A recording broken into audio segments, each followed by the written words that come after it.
Really? Talanika asks with surprise. You're full? I am so terribly sorry, princesses, the restaurant's greeter says, meaning every word of it. I believe the recent play is to blame for the abnormally high traffic. Oh, that makes sense, Tala mutters. All the queens must have gotten the same idea we had. Well, shoot. We can just come back later, I point out. If it would please you, princesses, one of the men behind us stutters. We would be honored to give you our seats, if eating on the lower floor is acceptable to you.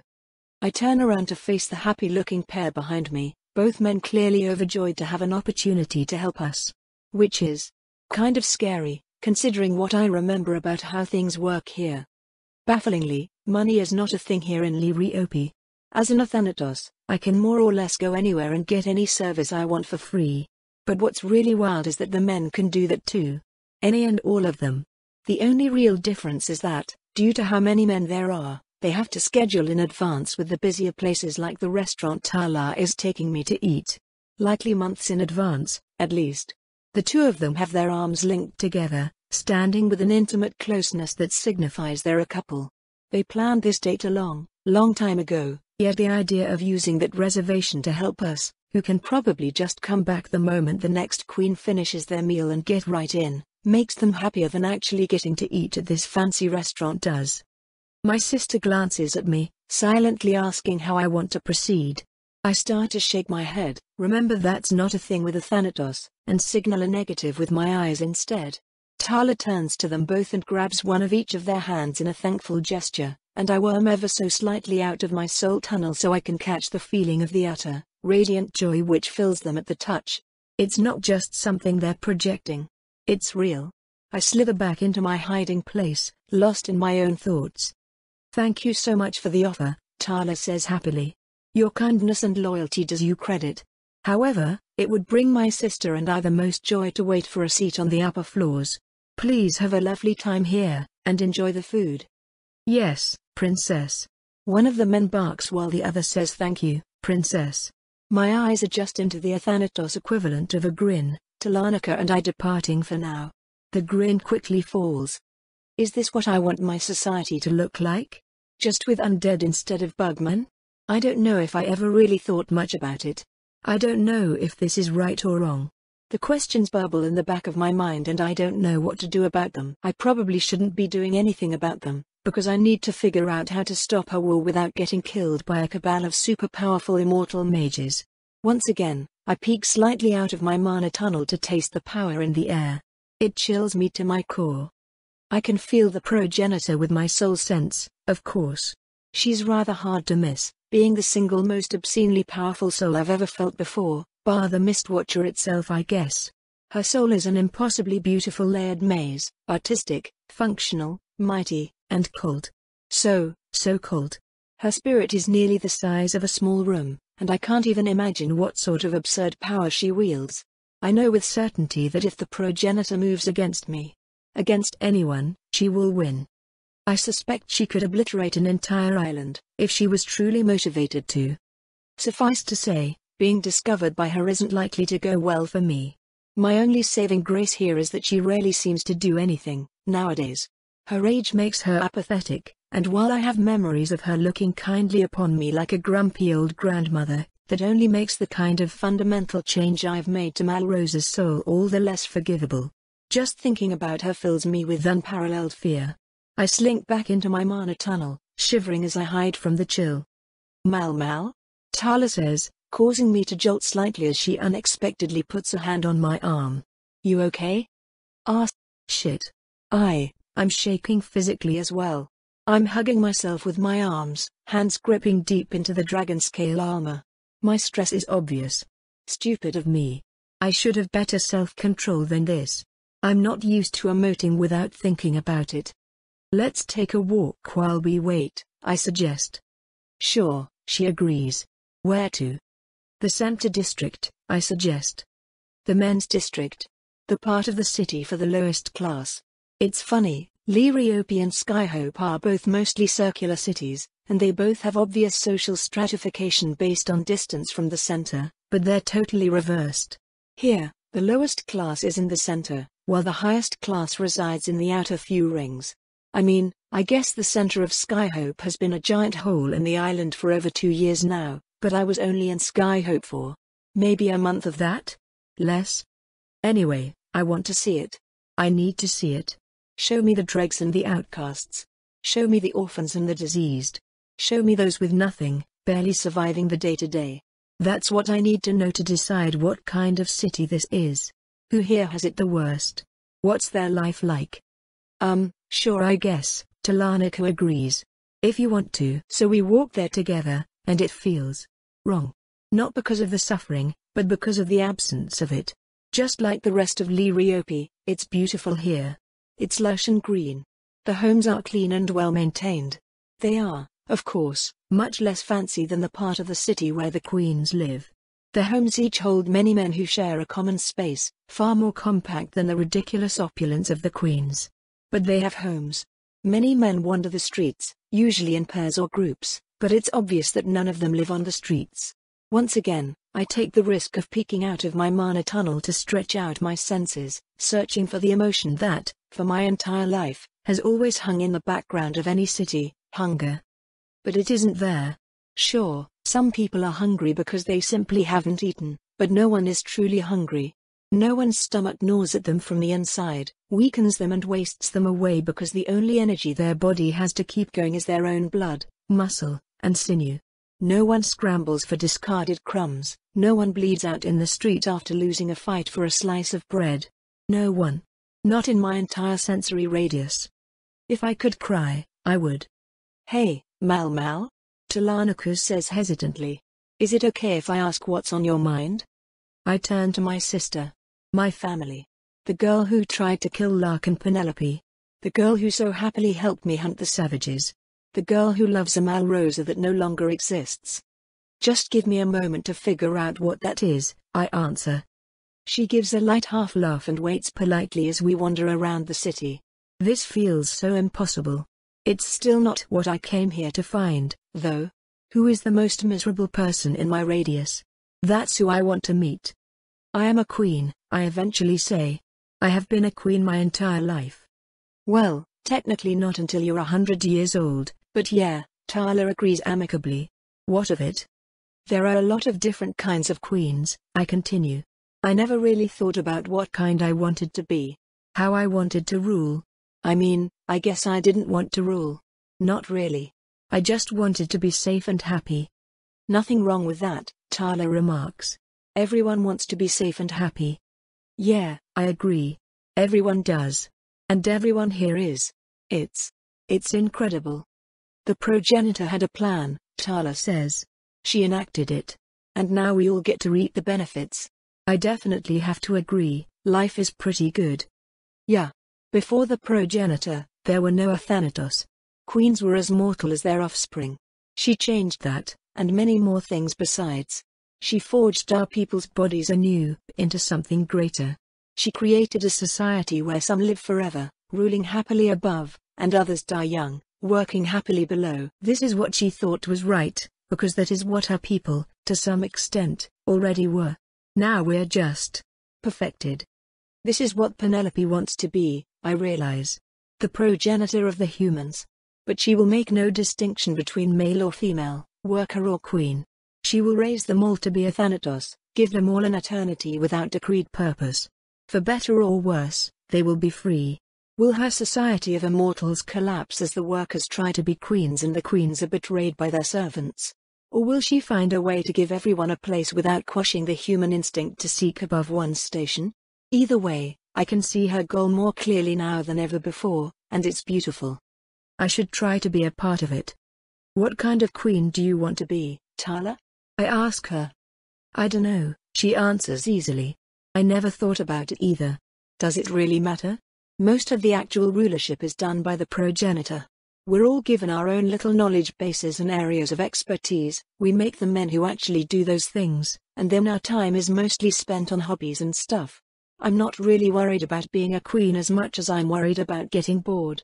Great-great-grandma is a little, off, you know? A little, yeah, I agree. What about other islands? Do you ever want to visit them? There's so many I doubt we'd ever get bored traveling between them. Tala laughs. What, you almost die the first time you step out of Liriope, and you already want to go back? I hunch my shoulders a bit. Yeah. Of course. I almost died. Tala doesn't pick up on the human body language, though. I didn't mean to fight, I clarify. Just to hang out and explore. Oh, that makes more sense, Tala muses.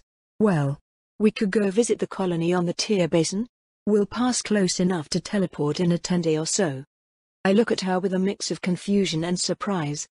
Oh, do you not remember? Tala asks hesitantly. No worries. The Tear Basin is where we get most of our water. Queen Dalakana manages it. The whole island has been cleared of savages and dangerous animal life, so it should be totally safe. Huh? The end product of what Hiverrock wants to turn Verdantop into. Could be useful to see. Sure, I say. I'd like that, if that's okay. Of course it's okay, you can do whatever you want, Tala chuckles. But if that was your way of inviting me along, sure. I feel like it'll probably be boring, but I guess I can keep you company. Thanks, Tala, I say. No problem. We're sisters, right? I swallow. Don't ask me a painful question like that. What if we're not? I ask hesitantly. Huh? What if I'm not Malrosa? I ask. Or, not the same Malrosa? She chuckles. What are you saying, you dork? Of course you're the same Malrosa. I stare at her seriously. That's not what I asked. I feel her emotions play out one after the other. Confusion, at first. Understanding. Worry. She only thinks I've lost memories, not that I've taken an entirely different identity inside me. And as much as I want to tell her, it would be foolish to do so here. No, I just want to know. I need to know. What makes us sisters, really? Do you still love me? Talanako asks. Yes, I answer honestly. Of course I do. Then we're sisters in every way that matters, Tala insists. As long as you remember that, it's enough for me. Damn it. I start shaking again. I wish this body could cry. You promise? I press. I promise, Tala confirms. No matter what.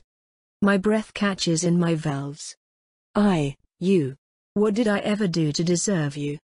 Or, Tala says, pulling me into a hug. You didn't have to do anything, silly. You just lucked out. I don't believe that, I choke. I am not a lucky person. Then I'm the natural balance of the universe paying you back for all your shit luck. Tala preens. I'm simply worth every bad thing that has ever or will ever happen to you. Dang, I'm good. My choking approximation of sobs turn into laughter. Tala, a bit confused, surreptitiously pats my sides during the hug to try and make sure nothing is caught in my airways. I guess you were acting pretty strange, Tala admits.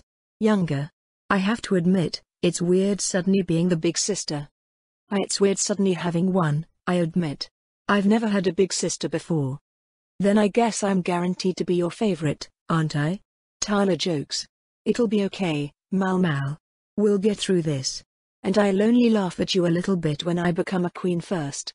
But I am a queen. I have sovereign subjects. They're just down on an island my people are trying to slaughter, as is the rest of my family, living and dead. But I have time. There won't be another Hiverrock night for months. I will figure something out. So, do you want to head back? Talanika asks as I get my shaking body under control. There's probably space for us by now. Oh, I say. No.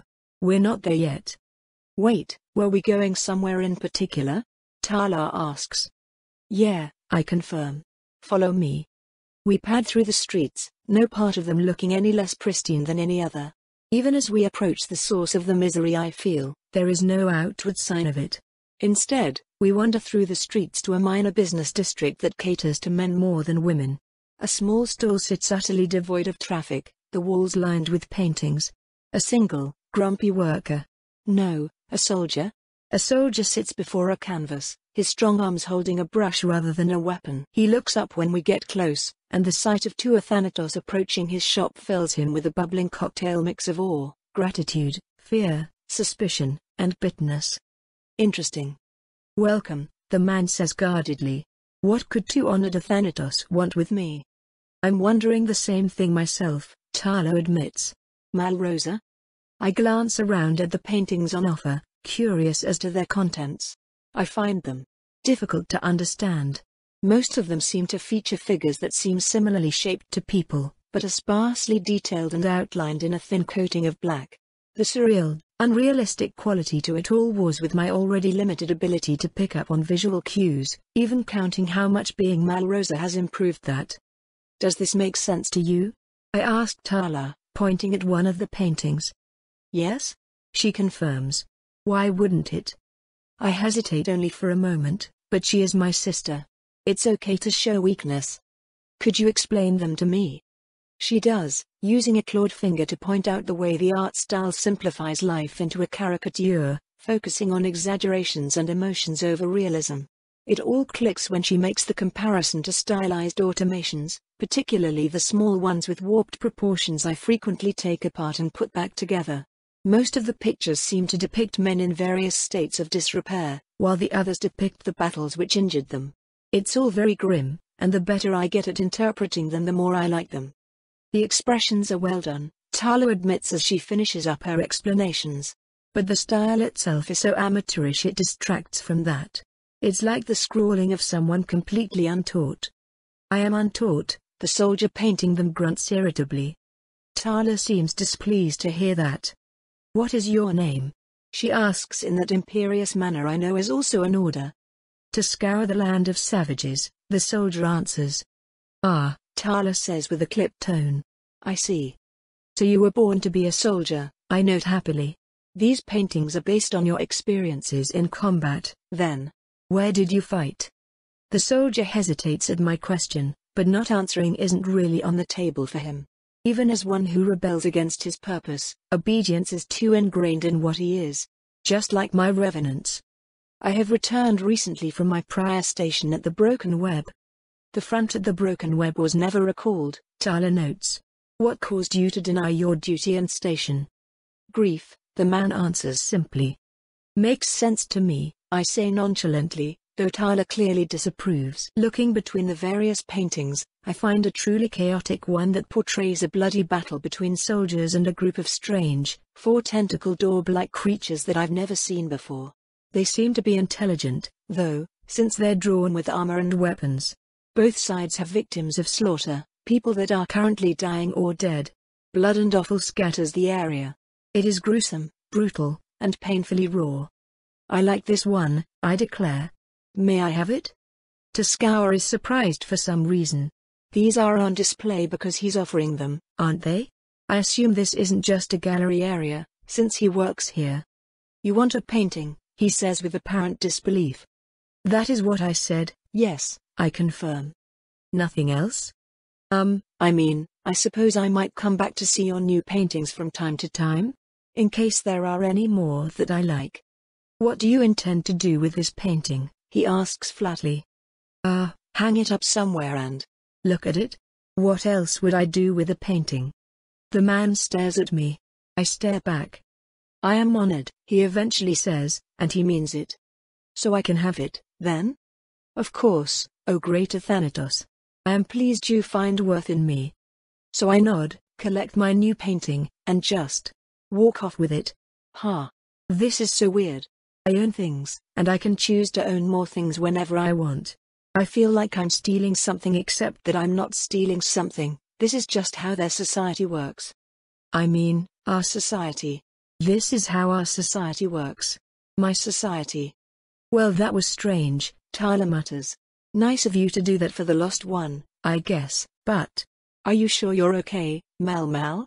Of course I'm not okay, I answer giddily. I probably won't be okay for a long time, things are really messed up right now. But I'm not just being nice, I like the painting. Well, that's just extra weird, Tala declares. I thought you couldn't even figure out what was what. Not at first, no, I agree. But I just needed a little nudge, that's all. Thanks for explaining everything. I should ask people to explain things more often. No problem, sis, Tala says. I guess there's no accounting for taste. And speaking of taste, you finally ready to go eat? Absolutely. I confirm, practically shaking with excitement. I can't believe it. There's no poverty. There's no hunger. Even with Tala, and I assume most of the Athanatos, immediately reacting with disdain towards the lost one, he still lives a better life than anyone on the street back home. This place is insane. But in a great way. It's not perfect, sure.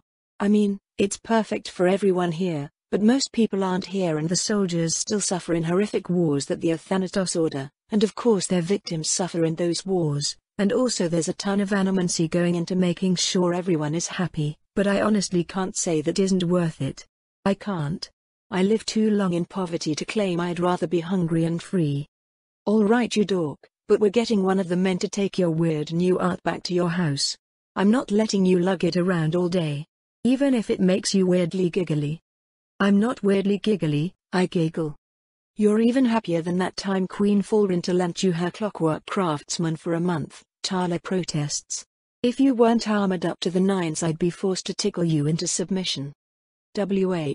Tala. We're in the middle of the street. It would be undignified. You don't look like you're terribly worried about your dignity right now, sister. I chuckle at that. She laughs in response, and soon the both of us are howling with joy for no real reason in particular. Once our riotous display quiets down, Tala snaps her fingers twice and the quickest, most eager man runs up and happily volunteers to take my new painting home. Then we enter the fancy restaurant, get ourselves a seat, and are immediately asked for our order. Which flummoxes me, because I have absolutely no idea what to answer. I didn't think this was how restaurants worked. I mean, I don't know much about restaurants, but don't they normally have menus or something? Oh progenitor, I bet there's no menu because I can order whatever I want. Or because I'm expected to have it memorized. Fuck. Pick for me, I whisper at Tala. She does so, ordering on my behalf. As the waiter departs, Tala gives me a concerned look. Do you not remember your own favorite food? She hisses. Do I have a favorite food? I hesitantly ask back. She looks me up and down. Are things worse than you've been letting on? She whispers. Maybe a little. Our conversation is interrupted before she can respond, however, by a uniformed soldier. Which is particularly notable because most men don't wear anything at all. This one is unmistakable, though. He is part of the progenitor's guard. Princess Malrosa, he intones. The Great Mother requests your attendance at your earliest convenience. And then he departs, my mouth going dry with fear. That's another name for her. The progenitor. Is she onto me already? This is way too soon. I barely have myself figured out, let alone my plan for the progenitor. What should I do? Attend her, or run? Just a little, huh? Tala hisses at me. Just a little? I love you, Tala, I say simply, standing up. It was nice getting to know you. What does that mean? She yelps. Mal? Hey. I don't answer, though. Retreating deep into my mana tunnel out of fear and shame, I walk swiftly out of the restaurant, glancing up at the imposing castle where the progenitor lives. On one hand, there's a high chance she knows nothing about me. There are plenty of reasons she might wish to see Malrosa right now. Running when it isn't necessary would be the kind of suspicious action that gets me investigated where I might otherwise be perfectly safe. On the other hand, she is one of the few people in the world who could probably kill not just my body, but my soul with contemptuous ease. Simply being near her puts me at serious risk. She is death itself. So do I face death, or flee it? Face it or flee it? It wouldn't be enough to flee the meeting. I'd likely have to flee the island. I don't want to do that. Besides, what kind of queen of death would I be to run from my own? To the palace it is, then. Even if I'm not totally prepared, well, I'm far from helpless. I may have died recently, but this death only made me stronger. Now I am a queen in soul and body, and I have plenty of tricks up my dragon-scaled sleeves. It's time to meet the oldest immortal I know, the most powerful soul I've ever felt bar God itself. I'll try not to fantasize too much about eating her. Once again, I found myself walking the halls of the progenitor's mansion, staring at the ceiling and trying to piece together the image despite the many memories I've lost. Destroying Malrosa's memory core didn't just remove most of the memories from her previous bodies, but it also means that the memories of my current body, while far clearer and more detailed than any memories I've ever had as a human, aren't quite flawless. Even if I manage to walk through every room and hallway in the massive building, I might not be able to piece together a perfect picture. I feel a profound sense of loss at that, despite how trivial this little ceiling game is. I might be walking to my death right now. I have more important things to be thinking about than an impossibly expensive mosaic of jewels. Such as the fact that the progenitor's soul is the size of an entire fucking room. I'll have to step inside that radius to see her, probably, and if she opts to channel any mana while I'm there, the pain will be unimaginable. It's been a long time since I've had to deal with that issue, since only Galdra was strong enough for me to worry about that back on Verdantop, so for it to come back into play now is a little jarring. Hopefully I'll be immune to the effect while hiding in my tunnel, because I doubt I'm getting through this meeting without at least a little magic being used. I, after all, need to have a teleportation spell prepared. Just in case. I think I'll need to peek out of my tunnel to actually use it, but that will barely take a second. Hopefully I won't have to, of course. One of the progenitor's personal guards escorts me to her chambers, which all things considered is not a reason to be alarmed. If I was surrounded by guards, that'd mean something was up. Just one guard is totally normal, at least insofar as a personal summons by the progenitor can be called normal at all. The creator of our species is not a particularly social woman. Like her soul, she's cold and orderly, not devoid of love and compassion but certainly disinclined to show much of it. Despite her impossible accomplishments, despite how she's created a utopian society of happy citizens, she herself seems perpetually bitter. At least, that's the impression I get from my sparse memories of her, my brief glance at her massive soul, and what I've heard from those who know her better. The progenitor is not someone to mess with. And if things go poorly, this won't be the first time she's executed a queen. The audience hall is before you, princess, the guard informs me as he brings me to an enormous set of double doors. It is here you will speak with the progenitor. Are you not coming in? I ask hesitantly. Doesn't her guard normally accompany her? I am not, he says simply. You will speak with the Great Mother alone. Okay, that's probably bad. Outwardly, though, I just signal assent and understanding with my eyes before pushing the double doors open and making my way inside. The audience hall is absolutely massive, built like a cathedral to a god. Even though I'm walking into the same room as the most dangerous person I've ever met, I can't help but have my attention stolen by the architecture. The massive ceiling rests hundreds of feet above me, the centerpiece to the work of art encompassing the entire building. It depicts the many horrifying eyes of the Mistwatcher, surrounded not by the roiling yellow of the mists themselves but instead a brilliant series of white dots set in a background of black, a fantastical vista unlike anything I've ever seen before. The mosaic is hardly the end of the room's majesty, of course. The ceiling is held up by massive columns of pure crystal, giant gemstones of red, purple and blue larger than most trees. They flank either side of the exquisitely crafted walkway, leading the eye inevitably towards the throne at the far end of the room, in which the Queen of Queens imperiously rests. Then I finally look at her face to face and have to choke down a laugh. She's so tiny. Ha ha. What? The progenitor is an itty-bitty baby Athanatos. She's so fucking cute and fuzzy. She barely comes up to my waist. No, bad Vita. Why are you acting like this? Queens look like this all the time, it's a natural part of the rebirth process. The progenitor is just in a new body, she'll be up to normal size in less than a year. It's not cute. Gah, except it totally is cute. Curse my human instincts. Small things are cute, that's just how it goes. Except that's dumb and in this particular case incredibly dangerous. I'm like a personal living example of how deadly small things can be. This is a horrible time to be laughing. The progenitor lounges with a bored posture, one elbow on the arm of her mighty seat so she can rest her head in her palm. Despite her tiny size, the old monster's eyes glower with frigid weight, brooking no disobedience. I still my amused twitching as best I can, approach the throne, and kneel in front of it how I know I'm supposed to. You asked to see me, O Great Mother? I prompt hesitantly. I did indeed, Princess Malrosa, the progenitor intones, and I very stoically do not laugh at her squeaky, high-pitched voice.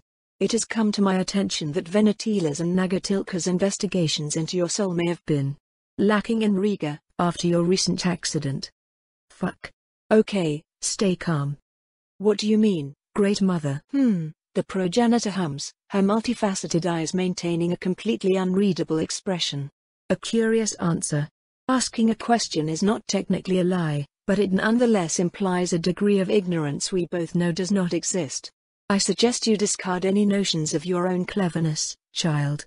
If you are under the impression that you will be allowed secrets in this chamber, that there is any chance you will be walking out of here without telling me everything I want to know, I suggest you discard them. I do not have the time or patience for conversational games. She lets her eyes narrow at that, a purposeful reveal of her thinly veiled fury. She has nothing less than perfect control over her own expression, which means the glimpse at her anger can't be anything but a clear and undisguised threat. Ask me anything, my progenitor, and I will answer to the best of my ability. The ancient child on the throne before me sighs, sitting up slightly. You spoke the name Nora to the clear one known as Bariga, the progenitor intones. You then claimed you learned the name in a book. This is impossible, because no such book exists in Liriope. You will explain this discrepancy to my satisfaction. Oh. This is not what I expected, actually. I guess she didn't see me after all? Except. Wait. How am I going to explain how I know Nora without giving myself away? Well I lied to Bariga, I say simply. The progenitor doesn't respond. She just waits. I learned the name from from the savages of the plentiful wood. I do not know how they knew of the name, but it seems to be what they call the clear ones. The progenitor continues to stare at me. I swallow nervously, saying nothing. That's all completely true. I don't want to give too much information, so I just have to hope I can satisfy her with a partial answer. I feel the mana move the moment I notice her hands twitch, and by then it's too late. An unseen force clamps around my neck and lifts me into the sky, my hands and fingers bound and twisted painfully behind my back. I could deconstruct the absurdity of your words, the progenitor says flatly, slowly emerging from her throne to stand imperiously with all 3 feet of her height, but that would imply that this is in some way a conversation, one in which you are entitled to some maneuvering, some back and forth with which you might worm your way away from the truth. This would be a waste of my time and yours, so allow me to be perfectly clear, you will tell me everything, or you will suffer as I extract the knowledge raw from your soul. Do you serve the first lich, child? The first lich? Arg, I don't have time to think, I need to say something. No. I answer firmly. Have you spoken with her? I hesitate for only a moment, and the chitin on my neck cracks as the progenitor's grip tightens. You are wise to be afraid, child, the progenitor hisses. But you'd best be sure you fear lying more than you fear the truth. I admit. I've spoken with her. When? Earlier today, I tell her. Did she ask anything of you? My instinct is to say not really, because she didn't make any major requests, but I stop myself, taking a bit of time to think carefully back over the conversation. She asked me not to bring attention to her, I tell the Great Mother. And she asked how to refer to me. I think. That was it? Most of the conversation was her answering my questions. And she deigned to answer? Tell me you did not annoy her, child. Yes, she answered. And no, she seemed happy to talk to me. The progenitor glares. I see, she says flatly. And how exactly did she get into my city without my knowledge? She didn't. Mom. What? The Great Mother glares. She's not in the city, I repeat. She's not anywhere on the island, as far as I can tell.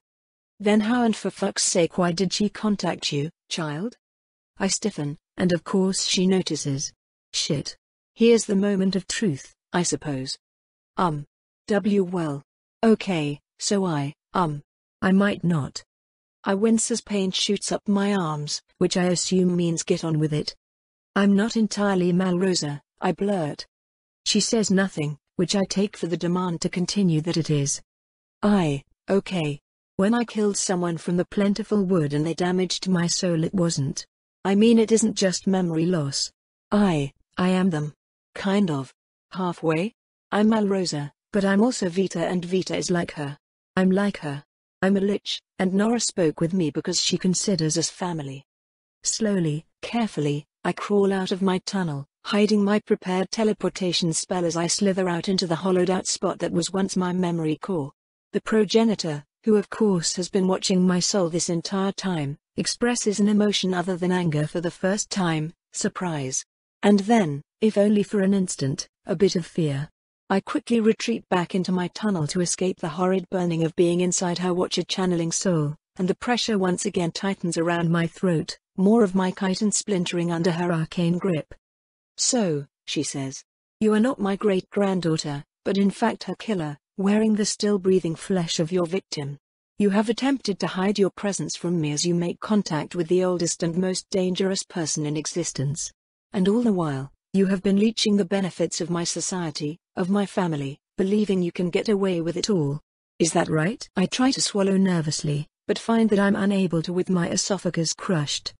I describe it as hoping more than believing, I say. But essentially, yes. The air temperature drops as silence stretches between us. I will offer you a short window, the progenitor says with perfect calm, to convince me not to destroy you. I take a shuddering breath. You should let me live, I say, because if you don't, my sister will never forgive you. The progenitor scoffs derisively. You know very little of your sister if you think Nora will lift a finger for you, she sneers. That old bitch cares for no one but herself. I didn't mean Nora, I say. I meant Telanica. You really think she'll side with you? The progenitor sneers. I know what you are, parasite. Well, I don't. I snap back at her, kicking my legs indignantly. Why you think this is fun for me? You think I'm like this on purpose? I'm not. This is completely insane. I barely even know who I am anymore, Grandma. Malrosa is only as dead as Vito is. They both killed each other, and they're both me, and so now both my homes are at war and I have no idea what to do. Again, she responds with silence, but the slight dilations of her eyes indicate to me that it's not fury or expectation that delays her response, but deep thought. Calculations run through her ancient mind, and thankfully her next course of action is not to try to kill me, but to ask another question. Both your homes, you said? And you still consider Telanica your sister? Is the same true of your mother, Galrota? Damn it, I have way too many mums. I don't actually remember Queen Galrota very well, I admit. I'm not sure You haven't seen each other in the last 15 years, the progenitor confirms. Yes. That'd be outside your current brain's memory centers, then. Very interesting. Are you claiming loyalty to Liriope, parasite? I'm not a parasite. I insist. My name is Malrosa, and this is my home. She narrows her eyes at that. You're not lying, she realizes. You consider yourself Malrosa? Not this Vita person? Well, no, I admit. I'm also Vita. It's complicated, okay? The progenitor drops me at that, and I land on my hands and knees, rubbing at the fractures on my neck. I do hope you're not unduly offended by the rough treatment, she states emotionlessly. It's cool, I mutter, committing the damage to memory so I can heal it faster once I have an opportunity. It's not the first time I've been choked half to death by a terrifying old woman. And when you crush a human's throat, they stop being able to breathe. You are an odd one, she notes. I'm not sure why anyone would expect someone in my situation to turn out normal, I mutter. The progenitor barks out a single note of laughter, climbing back up onto her throne and plopping imperiously down on its stony surface. Tell me Vita's story, child, she orders. If my kin still lives inside you, and she still wishes to be a child of Liriope, I have no inherent objection to hosting a lich of our own. But I must know the woman you were, that I may judge who you have become. Well, I begin, Vita's life was certainly a lot worse than Malrosa's. No part of me is a particularly good storyteller, and every part of me seems to have different ideas on what story I should tell. My struggles in the slums define me as much as everything that came after, but I find it difficult to articulate the things that happened in that time in a way that really conveys why. The fact that I suffered isn't the important bit, not really. Nor is the fact that I rose beyond that suffering, because I'm not sure I really ever did. It's more about what those years did to me, how they shaped my constant expectation of danger, of pain. I have to move on from that without being satisfied, though, moving on to discuss Verdantop itself, my time with the hunters, the perception event, being imprisoned, and so on and so forth throughout my life.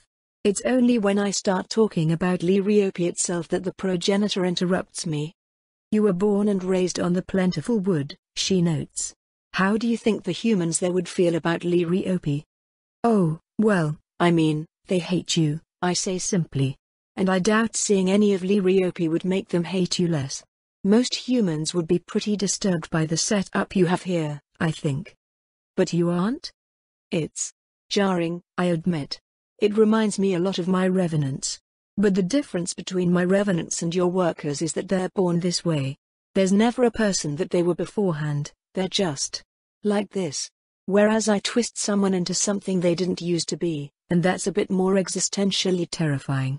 Overall, though, I love this place. I love Liriope. I never imagined somewhere like this could exist, and I think it's beautiful.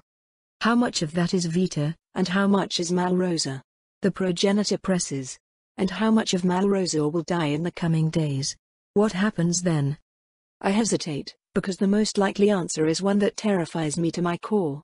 When I possessed Melik, my last body, I didn't really like it, I admit. I didn't really like him. I didn't like his body, I didn't like being a Templar, I didn't like the way he felt about a lot of other people, I didn't like his opinions on a lot of things. We weren't very compatible, and so I subsumed him in a way that I'm not sure I'm likely to do with Malrosa. Here, I like my body, at least more than any other I've had. I like my life, I love my family, and I think my home is beautiful. I look back on my life as Vita with more disgust than I feel about Malrosa. Even if the queens here are a bit spoiled and entitled, it's not in a way that hurts anybody. I mean, except for other islands, obviously. But well, I hope I can do something about that. Unfortunately, we do not conquer other territories for fun. Our island is out of resources, out of space, out of food, and out of water. We are simply packed too tightly inside it, and as such we must import the necessities of living to keep our beautiful society alive. Verdantop is a large and lush place, I remind her. I don't think taking resources from it necessitates the annihilation of its current inhabitants. No, but it certainly makes the process much more manageable, the progenitor answers blandly. I am old, child. I have met with many societies of humans. As you've said, they hate us. They look at the beauty we've crafted and have nothing to compare it to other than the suffering they insist on inflicting against each other, so they call us evil. They are disgusting, selfish, violent, and they struggle with even basic altruism and empathy. I have fought so many wars with humans that I am simply tired of giving them the opportunity to strike first. Things don't have to be like that, I insist. Surely you've met good humans as well as bad ones. The progenitor sighs. The plentiful wood will be conquered, she insists. I wish I could compromise on this, but it must be done in the next 2 cycles or we will starve. Cycles being a period of 20 years, which I suppose explains the lack of apparent urgency. That's more than enough time to wait for the Vrithitso to do the job for her. But that's okay. I knew that from the moment I became Malrosa. So now, I think I know what I have to do. I don't want that any more than you do, I tell her. So I'd like to request you allow me to conquer the plentiful wood in your stead. Let me rule over my own people. Let me show them the glory of Liriope in a way they can't reject. The progenitor sits forward in her chair, her eyes flashing with amusement. Interesting, she muses. You would conquer your own home for our sake? Liriope thrives, I tell her, while Vulca suffers. I would rather see them both thrive, but Vulca won't do that without force. And your loved ones? She presses. Will they not take offense to your sudden passion for imperialism? On the contrary, I answer excitedly, I think they'll be overjoyed to assist me. The progenitor lets out a singular laugh at first, but it's soon followed by another, then another, until finally she's roaring with amusement. Very well, great-granddaughter. She decrees. For the next month, you will be monitored. Your loyalty and mental stability will both be put to the test, to ensure the woman making this promise to me remains the same woman over time. But if the lich in you does not drive you mad, for the next month you will be trained. Not by my granddaughters, but by me. I will make you a proper war queen, child. And when we next pass over your second home, you will make it ours.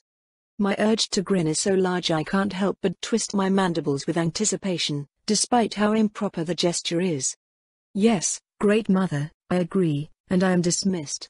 I let out a relieved sigh as I exit the audience chamber, my body thrumming with anticipatory energy.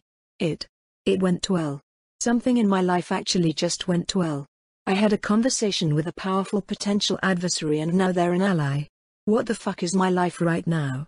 I emerge fully from my mana tunnel, stretching myself as best I can within the small cavity of my missing memory core. There's no need to hide any longer. The Great Mother herself endorses my presence. I have a home here. I did it. Everything went better than I could have imagined. Not only do I have a home, a safe home that nothing and no one is trying to attack, but I have a purpose. A goal. Something to work towards that actually makes sense to me. Of course, the question of how to go about conquering and subsequently running a country is a daunting one, to say the least, but I won't be lacking in manpower or support. And I'm sure Penelope will be happy to help, assuming whatever she is now is still interested in making a society of immortal humans. But she should be, that was like her driving objective. I shudder at the memory of my girlfriend's horrible patch job of a soul, a frightening cage crafted out of willpower and self-hate. Can I help her with that? I'm not sure if I can. Ironically, being a princess means that I'm her superior in pretty much every form of the art except Numa, or I guess what you would call animancy. We're not taught the ability to create anything like Nugas until much later in life. I suppose Penelope is likely my superior in the art of life as well, but I suspect there are now things I know about it that she doesn't. We'll have to compare notes. I'll get to actually compare notes with her. I'll actually understand what she gushes about. It's going to be so great. I just have to woo her again, since Galdra took our relationship from her. But that's fine. It'll be fine. I'll figure that out. I won't lose her. And it is her. Even with all her changes. I'd be a hypocrite to believe anything else. In the meantime, however, it sounds like I have a month to kill while the progenitor figures out if my Vita bits will finish eating my Malrosa bits and end up antagonistic, but since I'm fairly certain all of my bits are quite fond of this place I don't think there's anything to worry about. Which means, what? I just get a month to relax. How the fuck do people relax? Mal. The panicked voice of my sister cries out as I wander out of the progenitor's mansion. What was all that? Why did the progenitor want to see you? You scared me. Well, this certainly isn't it. My victory high collapses immediately in the face of my own loving family. I don't know if I'm ready. I don't know if I can be ready. I'm sorry, Tala, I say, opening my arms up for a hug. She rushes in and wraps two of her arms around my neck, causing me to hiss in pain. And not there. Mal, are you injured? My sister asks, disbelieving. What happened to you? Can we go back to that restaurant? I ask. I'm hungry and I need to heal and... Yeah. You're not getting out of explaining this, Tala insists, putting her foot down. I know, I sigh. I know. It's just... I don't want to tell her. I don't want to ruin what we have. Things are going too well right now, and I'm due for something catastrophic. Telling Tala that I'm not really Malrosa anymore means that she might decide that means we're not really family. I know what she told me earlier. I know she said she'd love me anyway, but she didn't really know what I meant. I barely know what I meant. I don't even know who I am. It's hard, I summarize lamely. There's more going on than memory loss, Tala concludes, since at this point it's pretty obvious. There has to be, or else great-grandmother wouldn't have done anything to you. What did those savages do, Mal? I rub my neck with one hand as my other three cast a simple healing spell to repair it. Savages, she called them. Is that what she'll think of me? You said that as long as I loved you, we're sisters, I stutter lamely. You mean that? Really? Mal. She starts, looking worried. Tell me you mean it, I beg. Please. Of course I mean it, she says. Come on. Tell me why you were summoned. Because I'm not entirely Malrosa anymore, I managed to blurt out. Not really. My memories didn't just get removed, they got merged. Her eyes bloom with shock and confusion. What? She asks. How? What does that mean? My memory core was hollowed out to make room for another soul, I explain. A completely independent animate construct burrowed inside me and made a home and, well, can we get it out? Tala all but shrieks. I don't want it out. I snap back at her. It's me. We're the same person. I'm Malrosa, okay? I promise. I'm just. Also someone named Vita now. Vita replaced this body's soul and Malrosa's brain still controls it and I'm both of them. Does that make any sense? I mean kind of, but also what? Tala shouts. How does that work? How? How much of you is in there, Mal? All of it. I insist. It's all Malrosa. I love wind-up toys and enchantments and fantasizing about being on the battlefield. I love you, and I have since the moment you were born. But I'm also all Vita.